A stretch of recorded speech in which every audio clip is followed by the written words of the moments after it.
Hi, I'm Metta Spencer. I'm in Toronto on April the 26th, a Sunday afternoon, which is what we always do, the last Sunday of every month. Project Save the World has a global town hall, and we invite everybody in the world who's an activist to come in on Zoom and have a conversation. So you never know who's going to show up.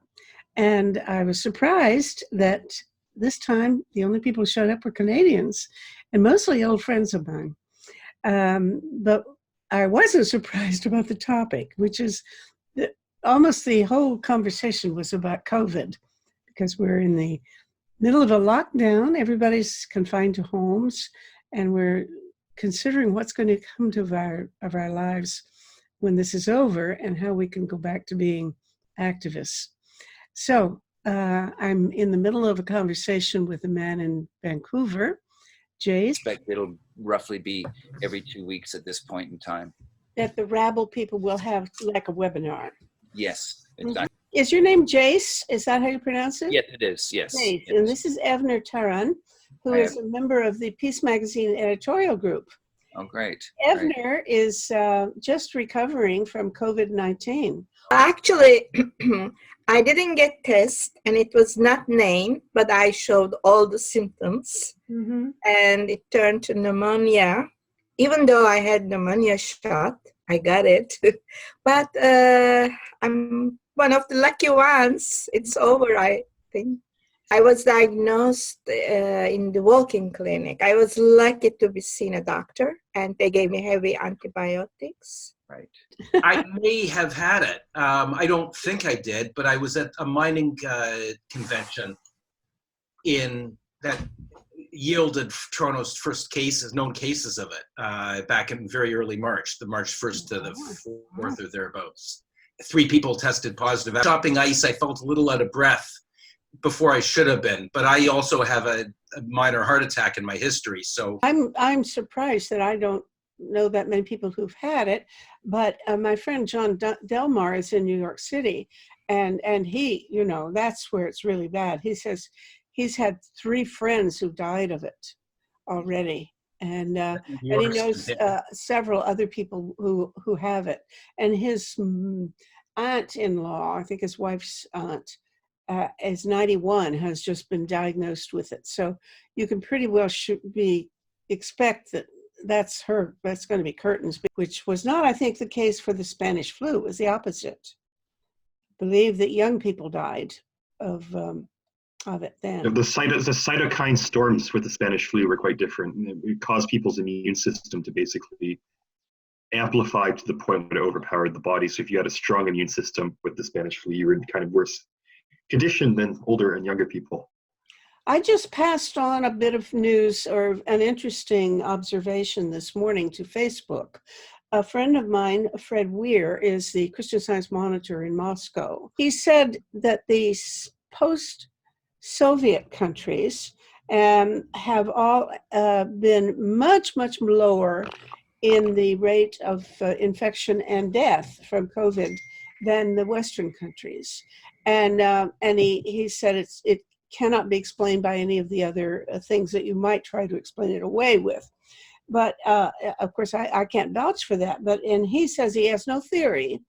But he mentioned that had been in touch with some research woman in Moscow who was speculating about it, because apparently the relationship is very striking and very consistent. And I guess all of the Eastern Bloc countries, and I don't know whether that he's counting Russia and and he says that her speculation is that there was a tuberculosis vaccine that they continued to administer in those countries much, much longer than in any Western country, where it had been abandoned in the Western countries. And this woman was speculating that it might have been caused by some immunity conferred by that TB vaccine. I don't know. Of course, he doesn't know either. Could it be a legacy of socialized healthcare that maybe some degrees of it linger? I know that there's been some stark changes in post-Soviet countries, but I'm wondering if there's some degree of continuity there.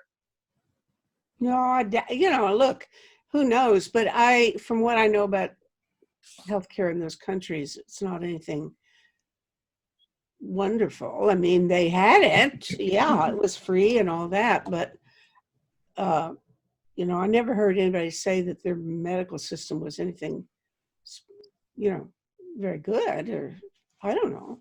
So I'm skeptical, Saul. I should say that you're Saul. Hello, welcome, Saul. And Adam Wynne is with us too, but he's not showing his face. Regarding the post-Soviet countries, how much of it could be potentially accounted for these low rates with the notion of data-related issues, such as either the outright lack of testing in some regions, delayed testing, or just even misreporting? Some of these post-Soviet states have very, very poor rates when it comes to even democratic openness with the general media, let alone some type of pandemic. Well, Fred addresses the question of testing. He said that Russia is actually testing more than most Western countries, or at least the U.S. And therefore, if anything, it would be the other way around. In other words, they should have come up with more cases because they test for it more. That's his theory, but he's pretty careful not to go beyond his data. He's just reporting on a remarkable fact. And I found also extremely remarkable the relationship between gender or sex and health, because apparently men are almost twice as likely to get COVID as females. I'm worried in the refugee camps, about the refugee camps and Yes. impacted by COVID. We don't hear too much about. There are some reports from the U.S. Facility for immigrants from Central America. So many people in too small of a space, and they were very concerned about COVID-19 reaching those immigrant and refugee facilities. In fact, they've reached Toronto in an immigration context. There's an immigration center. It was billed on one of the radio news channels as there's been a COVID outbreak in the homeless population in Toronto, and the place where they had over 100 instances was in North York, I believe, a recent immigrant shelter or refugee shelter. Where do they bring it here? Do they get it here? Is it somebody from outside? Like in the nursing homes, it's not like it starts in the nursing home with a patient. It starts often with somebody from outside coming in. I mean, that's it. How else could it start? But once it's in there. I've heard a lot of people advising that what we ought to do is take over some hotels and put all the stray people into a separate room and let them stay there, which of course sounds wonderful, but I don't know anybody that's done it. From my understanding, that has started to occur in Toronto to its own limited capacity. A few of the shelters have agreements with hotels and motels. They're only for people who have already been in the shelter system or registered with it. I live maybe 2 or 3 blocks away from a community health center, and I've noticed across the street where there's kind of a public park or a public amphitheater at the corner of 2 major streets, a lot of tents are cropping up now. Some of the facilities are recommending people sleep in tents outside because it is slightly safer than being in some of the facilities that are overburdened, over capacity, and have outbreaks. Lots of tents downtown. Really? Yep. A lot of the parks, like parks, green spaces, abandoned houses, you'll see the tents around them. Well, I live in Vancouver, and I don't know if the name Oppenheimer Park means much to you folks back east, but I happened to be driving by there yesterday. Oppenheimer Park is in the downtown east side, which is, poverty-wise and health-wise is the most challenged area in the city. And even though this has happened in the past, the entire park was completely taken over by makeshift tents and lean-tos and what have you. I work occasionally in that part of town, and I've seen that before, but never quite so dense. And to cap it all off, as I was driving by, I saw one of these big kind of like, temporary road signs that can display different messages depending on how they're lit up.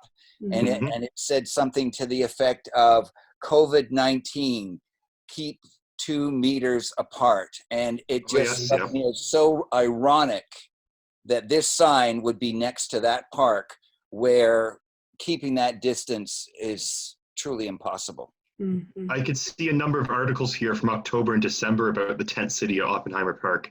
Also, as Metta has mentioned previously, the age component is very big, and there's a lot of elderly people who are either very isolated, they may not be able to go to grocery stores, or are homeless. And it is very concerning to see these individuals living outside in the TTC shelters or in the parks. 50% of the deaths in Ontario were in were in senior care facilities.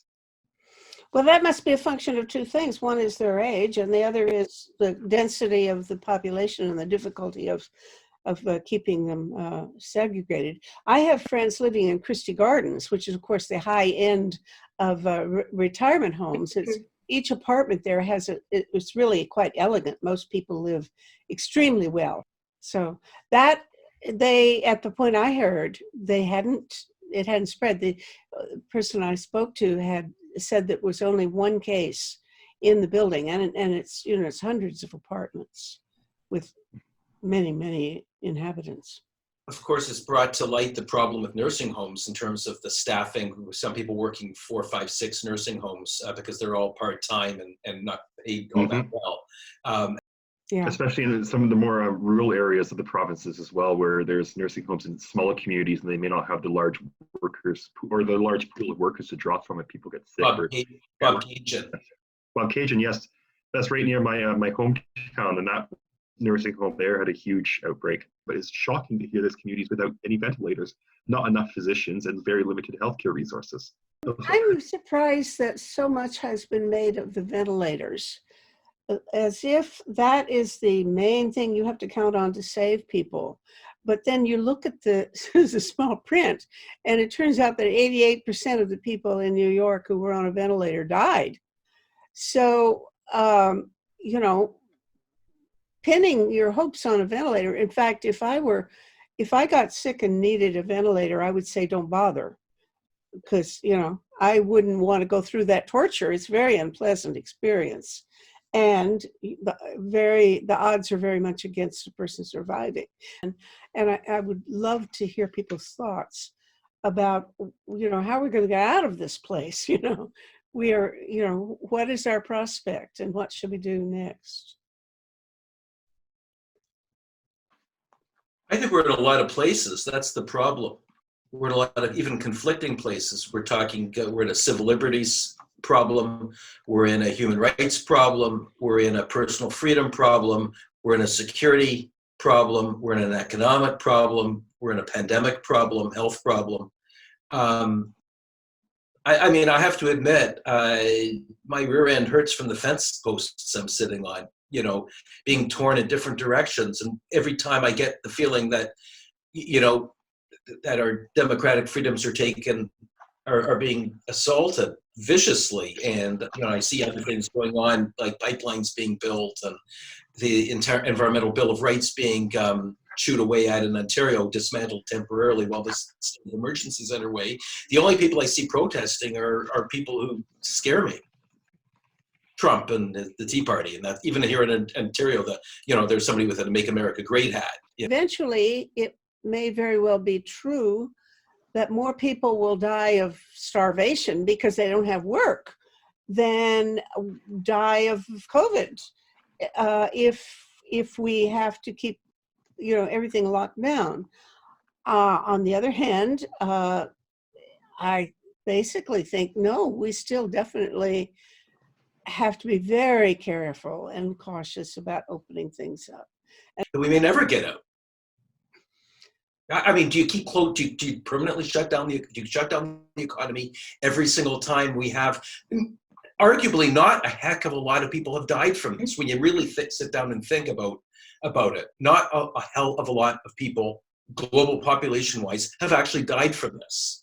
And we've shut down the economy. Is that going to happen every time? Can we afford to do it every time? I don't know. I'm not seeing an open discussion of this anywhere. So are we going to see a massive, I don't want to say die-off, but a massive closure of businesses, small businesses in the Canadian context and in the Ontarian context? What's that going to do for the economy?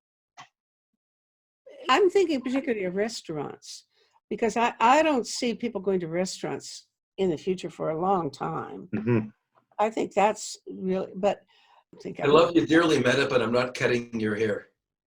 it's my toenails. So I have the longest toenails in my whole life. They're like this. And I just watch them and I think I can't, because of my hip problem, I can't cut them myself. And so I think, well, you know, how long are they going to be? 3 or 4, 6 or 7 months from now, you know? Also, what about for government services? A lot of them are right now only on essential services. Are we going to have infrastructure start falling apart as by virtue of maintenance not being done? I think it's right now, like I just mentioned, it's only emergency scenarios. So if a water main breaks or a tree falls down, they'll deal with it. But otherwise, stuff like, oh, there's potholes in the street. Also read some articles from the Carnegie Endowment for Peace, which are talking about a lot of countries in the developing world are having elections this year. And the notion of you already have democracy in some very fragile environments. And this is talking about the African context specifically, but the notion of how do you run an election in an area that's already quite vulnerable and quite unstable with COVID-19?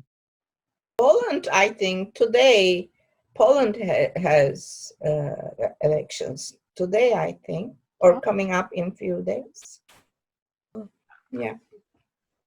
Well, do they think the Russians are trying to tamper with it? People in that part of the country are really paranoid about Russia. And maybe that's an insulting term. Maybe they're realistic about Russia. I don't know. But, you know, I did an interview with Adam Koniszewski, who's Polish, Polish-Canadian. He's in Warsaw, and they are running his organization is running a competition between teams of young people who are supposed to react to a scenario that they make up about a cyber attack on Poland. And they have teams of people from various disciplines on the same team. And so the competition is to see which one comes up with the most useful advice to the government of Poland on how to protect the country from what is assumed to be the Russian hackers. Oh, we have somebody new here. Dr. Birkett. Birkett has joined us. She's connecting to audio at the moment, and I expect in a few seconds we will hear from her. We were in dire need of a good doctor because we've been speculating about medical matters of which we are no authorities whatsoever. Oh, I know it's keeping me indoors, but well, you know, I think we have to proceed very cautiously about opening up.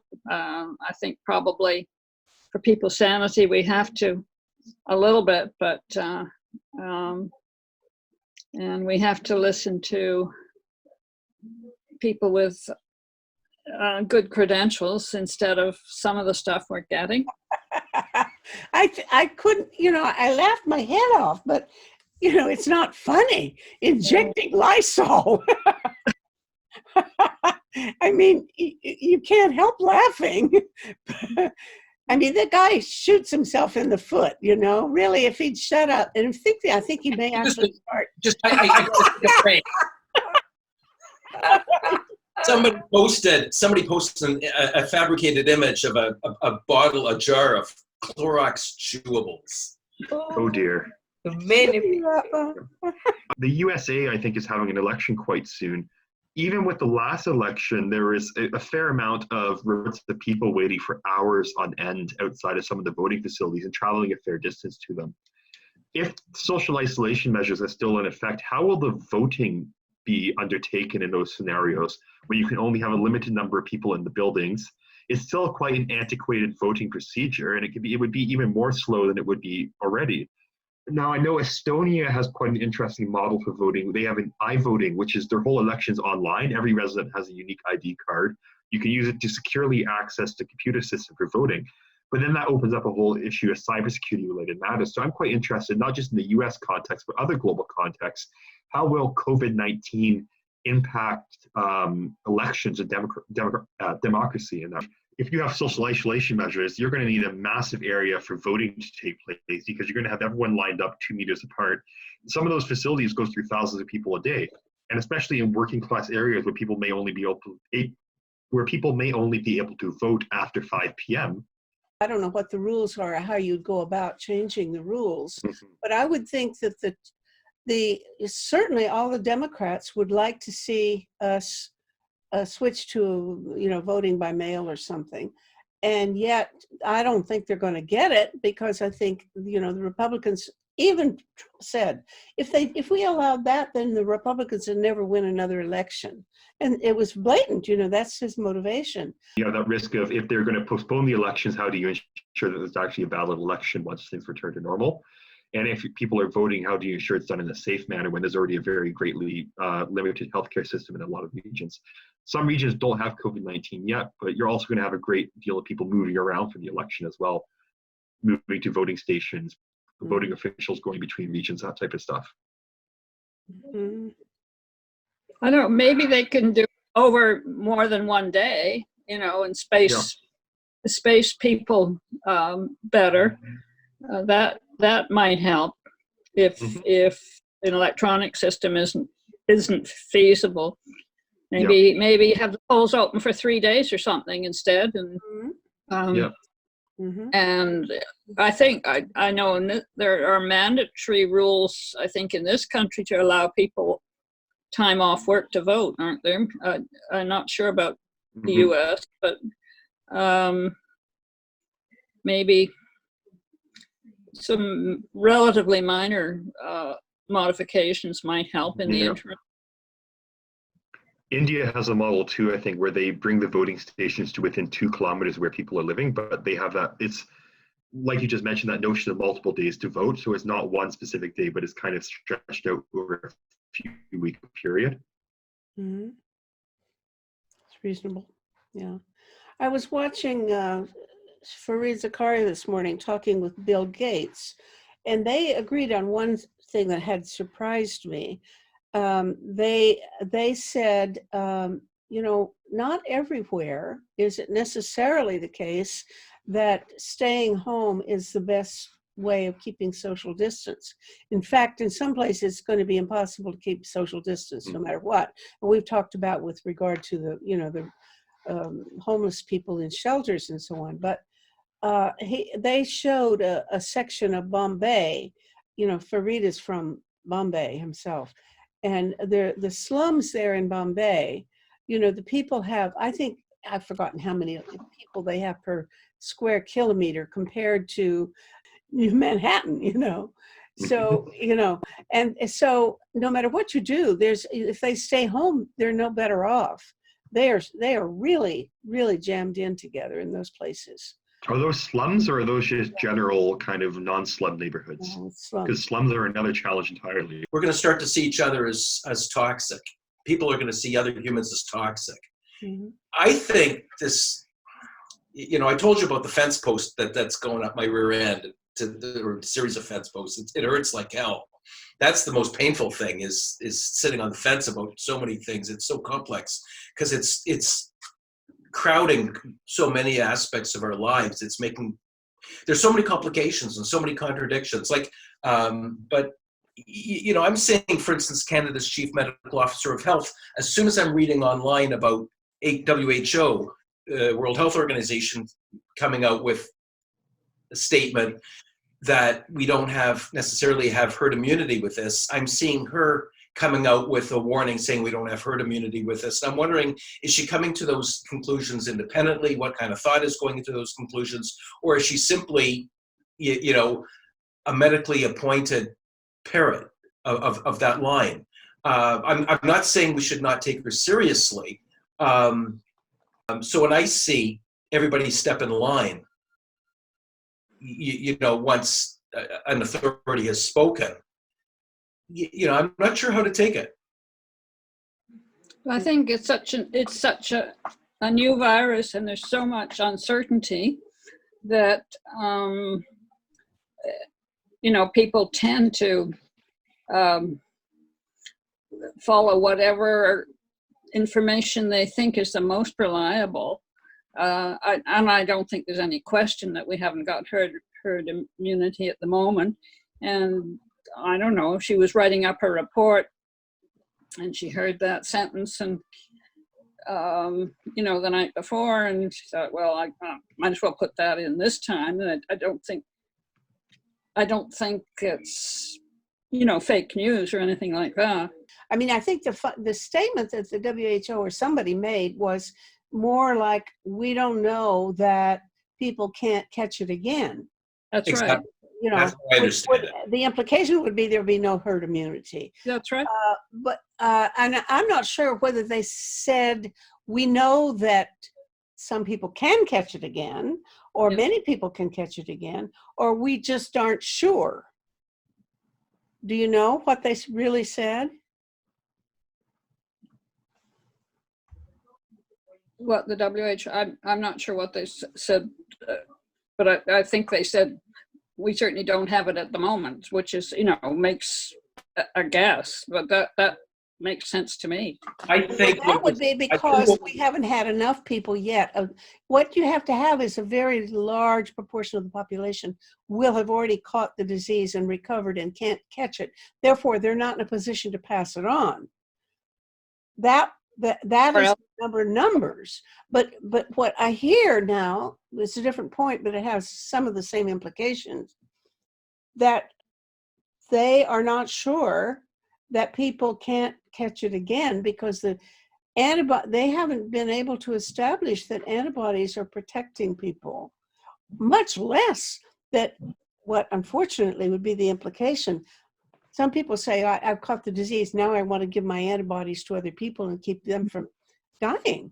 Well, if you don't have antibodies that are going to work, you can't do that, Does that mean you can't produce a vaccine? Does that negate a vaccine? That's what I wonder. Barbara, do you know whether that would mean that a vaccine wouldn't work? But not necessarily, I don't think. It depends which antibodies are made and which ones get put into.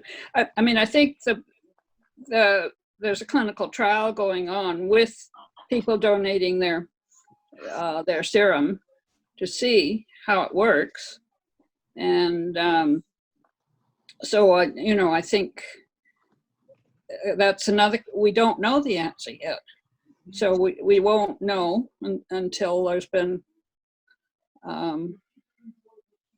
further investigation to see how these particular samples of serum from patients who've had the disease, how well they knock out the virus. Yeah. Now, would you guess, or would anybody guess, that if a person had a serious case and really got very, very, very sick and recovered, that their antibodies would be more powerful, or they'd have more of them than somebody who got it but didn't get very sick at all, or maybe had no symptoms?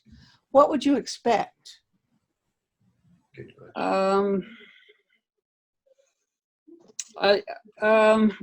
might depend a little on how much intervention there was to save the person who got very sick, because that might influence the outcome. I mean, you could argue that the person who had it but didn't get very sick produced lots of antibodies and was good at producing antibodies, whereas the person who got very sick didn't have very good antibodies, certainly until much later. But I would think that if the person recovered, with or without intervention, the chances are they'd have more antibodies if they'd had, more serious illness.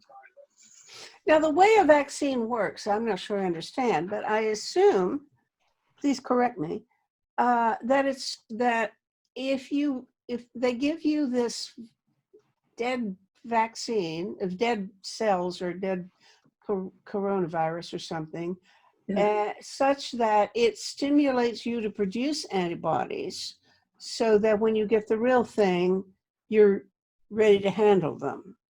It is in generating your own body's antibodies that a vaccine works, isn't it? Or is that totally crazy? That's mostly true, yes. Although they do use live vaccines sometimes, so they're attenuated, but isn't it in generating your own antibodies where sometimes vaccines get into trouble in terms of unintended consequences or unintended side effects? You get people talking about that. Is that kind of one way that happens? Yeah, an overreaction, yes, you can get an autoimmune reaction that way, sort of type thing, or an antibody storm, or an antigen antibody storm that produces so much inflammation that it, causes your lungs to not work and so on. That's similar to a cytokine storm that we saw with the Spanish flu, yes? Mm-hmm. Or is that slightly different?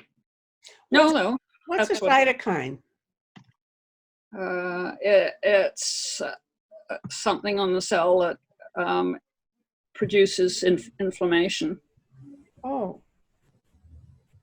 So people died of inflammation in the Spanish flu.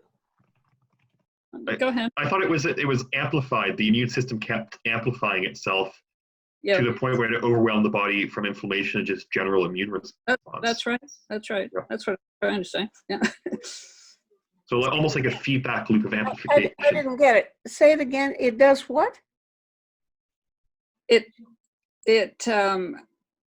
stimulates the body to produce inflammatory cells, and anti-inflammatories produce inflammatory molecules, but it does to such an extent that the inflammation overwhelms the body. Mm-hmm. And that's what we were saying earlier. This was before you joined the call, Dr. Birkett. We mentioned the Spanish flu and how young people and people with very strong immune systems kind of had a more apparent and a more severe response than some of the people with the older people and people with more compromised immune systems. Yeah, that's probably true. I mean, we all have, individual ways our bodies react. Does it really? I mean, if you read something in a journal about why maybe you should be careful not to use such and such a drug, how many people would actually change their practice accordingly? If you just, I mean, is it something you'd actually, maybe you'd take it and go out and ask somebody else, what do you think about this? Or whatever. How does it work? I just don't know how the medical profession manages to process new information. Yeah, well, I think you'd want to read more than one article on, before you've. The one article would certainly make you pretty cautious. And so I really have a very poor notion of how much medical practice changes by way of incoming information from authoritative sources. And I don't know whether it's a fair question to ask a doctor. Well, I mean, how often do you change your mind, fella? No, well, I mean, I think the CMA Journal recently published an article on the side effects of hydrochloroquine, which, I guess they felt was timely with its advocacy by certain people. And that's something that I think a lot of us have used over the years for different types of conditions, autoimmune type conditions. I get it from, CNN or something. And then I pass it on. But then there's this whole subculture that has a very different discourse. For example, there's a woman in fact, there are two women that I know who are Facebook friends of mine, both of them are, that is to say, are anti-vaxxers. And one of them fairly strong-minded, and one of them is really strong-minded. So today she published a diatribe about how I am not going to give up my freedoms and my children's future and sacrifice my health just because you guys think you want me to protect you. You're on your own. If you want to take these vaccines, well, that's your business, but I don't have to take it, and blah, blah, blah. Boy, she was heated. Now, I wonder, are their concerns actually feeding into the medical discourse? Are there any doctors who are saying, is there any point in which she's right? Is there any evidence that we need to bring to bear on this? Or is it just like, would you say there are two different universes of discourse where the medical people are sure they're right, and maybe for better reason, but that these anti-vaxxer people are, well, I mean, clearly they're not just crazy. I mean, both of these women that I know of have had children who became autistic immediately after getting a vaccine. Oh. Or who had a very serious reaction to a vaccine. And so they write about it all the time, about how lethal it might be and how they oppose it and so on. So there, it is not totally groundless for them to worry, at least in my opinion. But I don't know whether there are people in the medical profession who actually look at their concerns and try to figure things out. Oh, well, there is no remedy that doesn't have some side effects in some people. And this is one reason we insist on clinical trials ahead of time. This is one reason we don't want to release a vaccine that has had no trials. And if the reaction is to the vaccine, what part of the vaccine is it to? Is it the vaccine itself? Is it the preservative? Is it, what is it? What's the immune makeup of the patient who's reacted? I mean, there's so many things. But you say so yes, they have some right to be concerned. On the other hand, probably a lot of these people were. When I was growing up, I had friends who ended up on iron lungs from polio. I think that the polio vaccine was a great benefit to mankind. And I certainly didn't have any hesitation about having my children vaccinated. Fortunately, there were no problems. And I don't think that there's really any evidence that the autism that people developed was from the vaccine, but anyway, that's... Is it that the first signs of autism don't really emerge until the same time period in development that people start getting vaccines?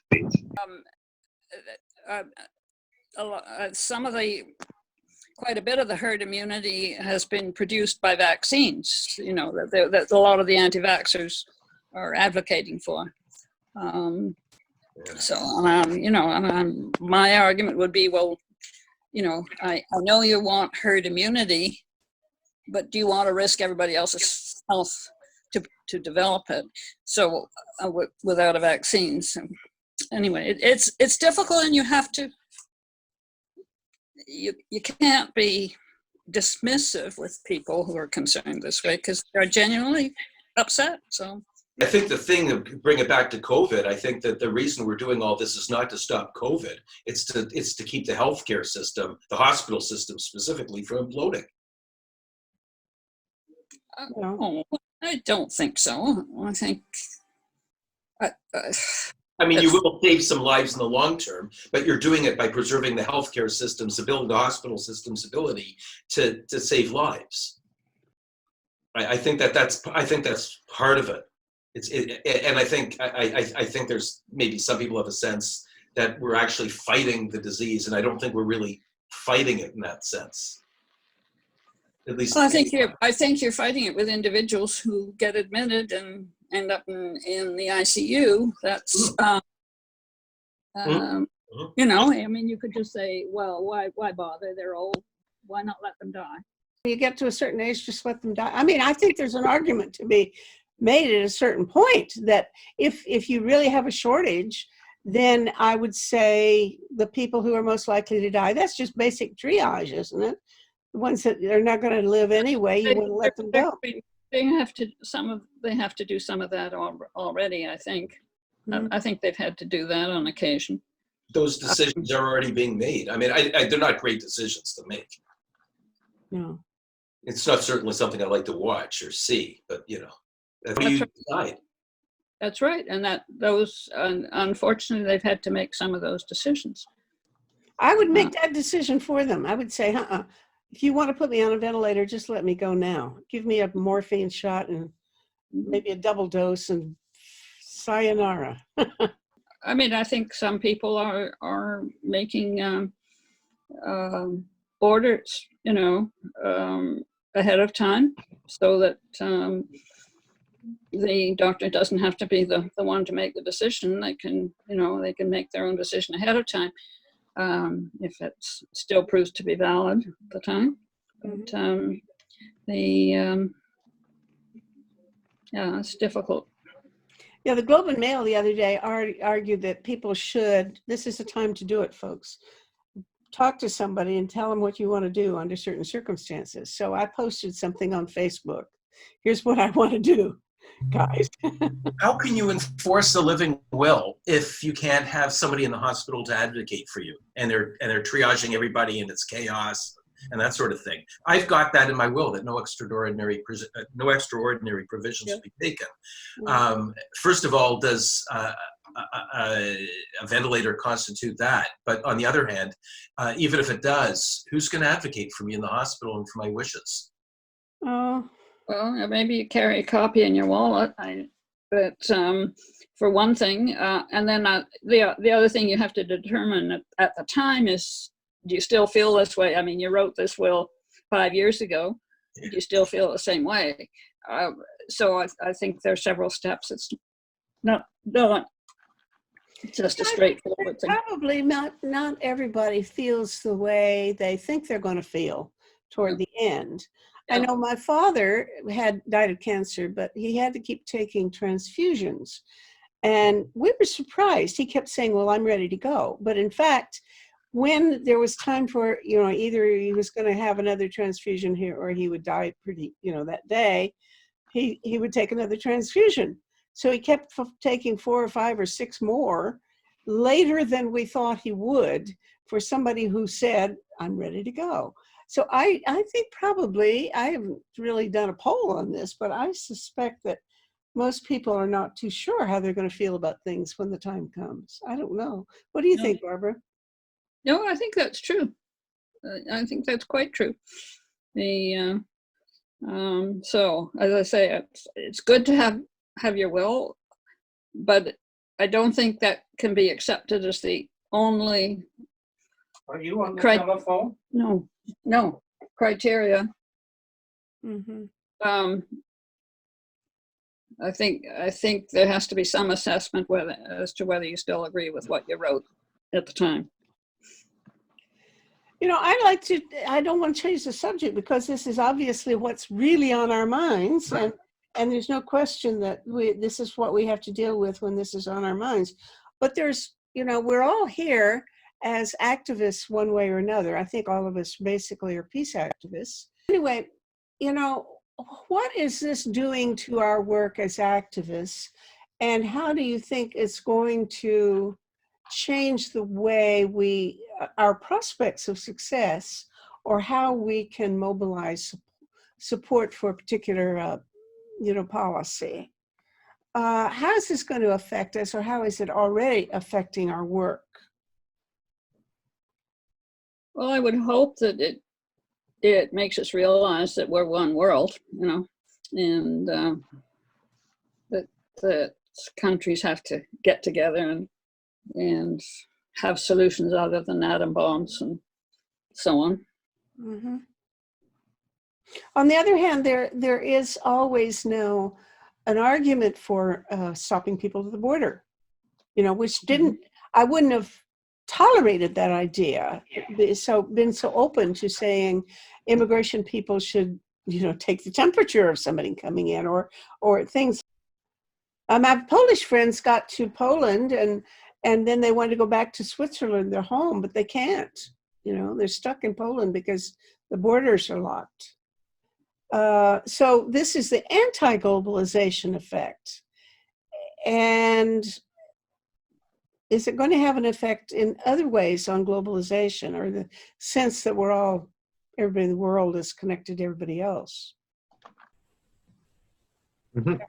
Evnur? I'm interested in Middle East right now. Middle East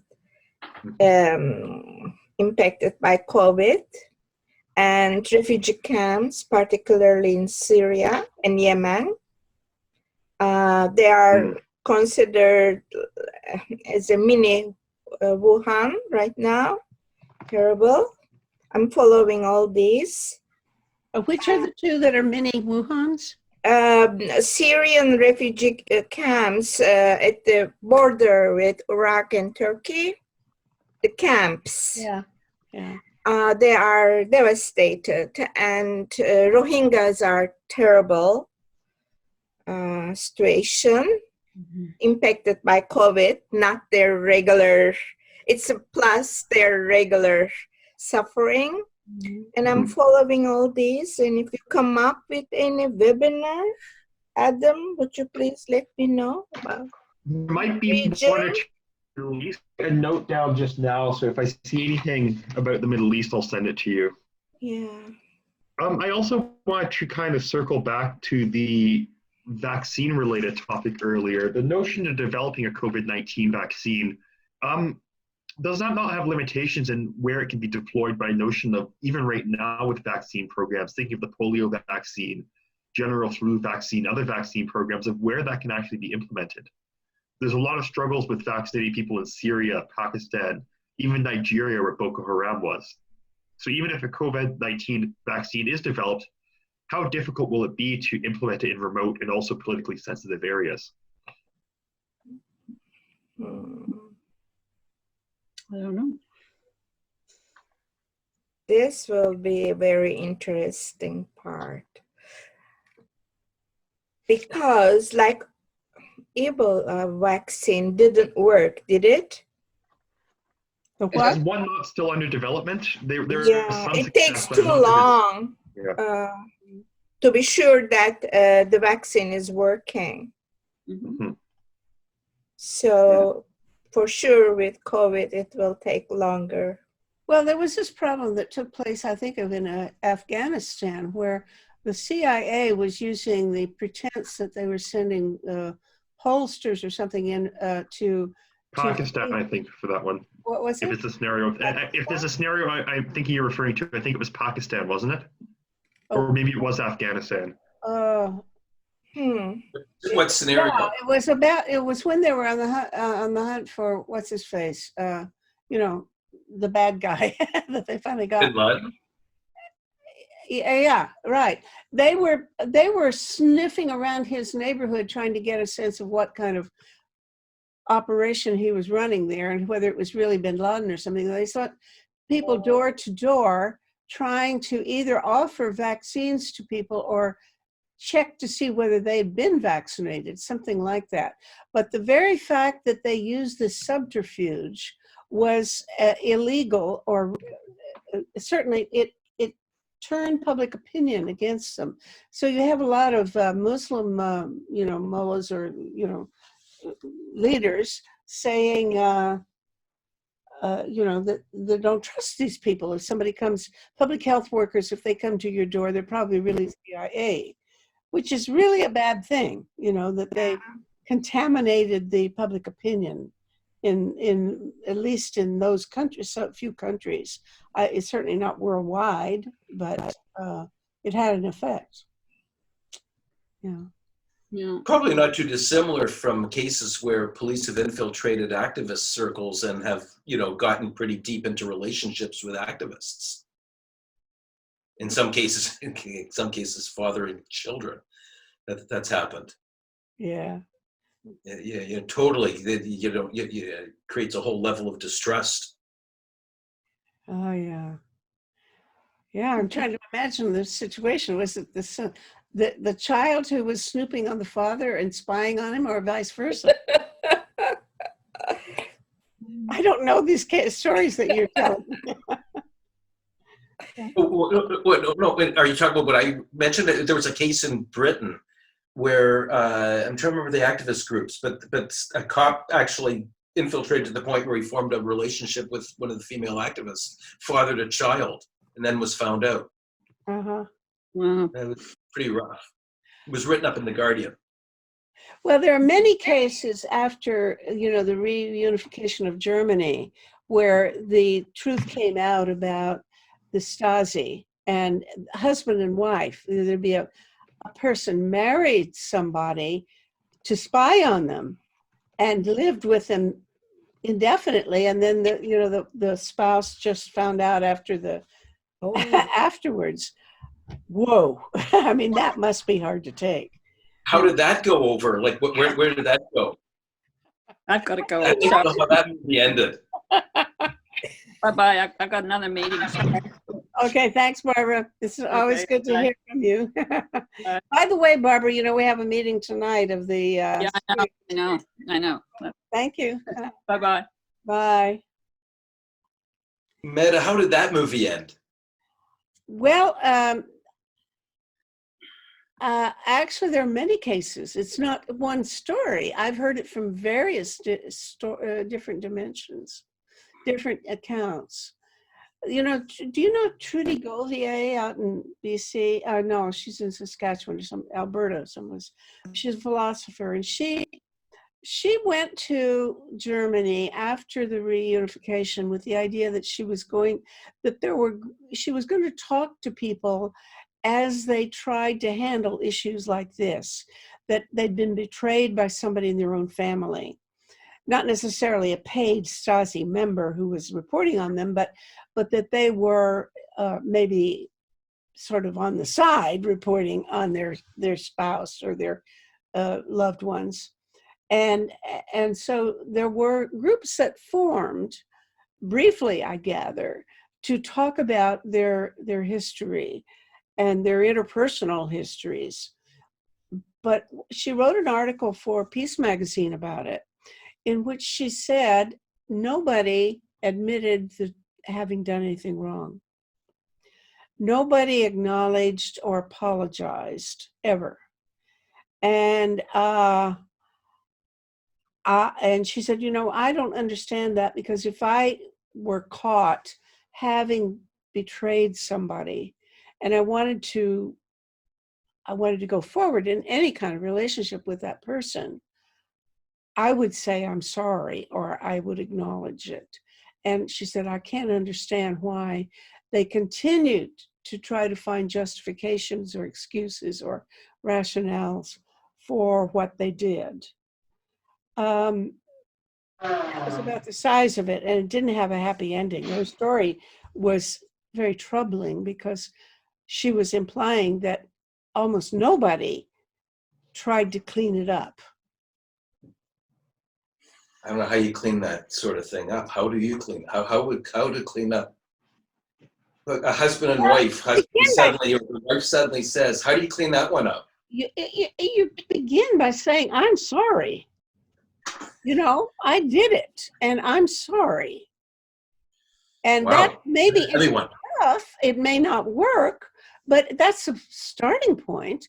And if you don't say, "I'm sorry," if you try to say, well, they forced me to do it, or I couldn't help myself, or something like that, then I don't see how you're right. There's no way to clean that up, I think. It's a mess, isn't it? Wow. That's why I referred to it as a movie.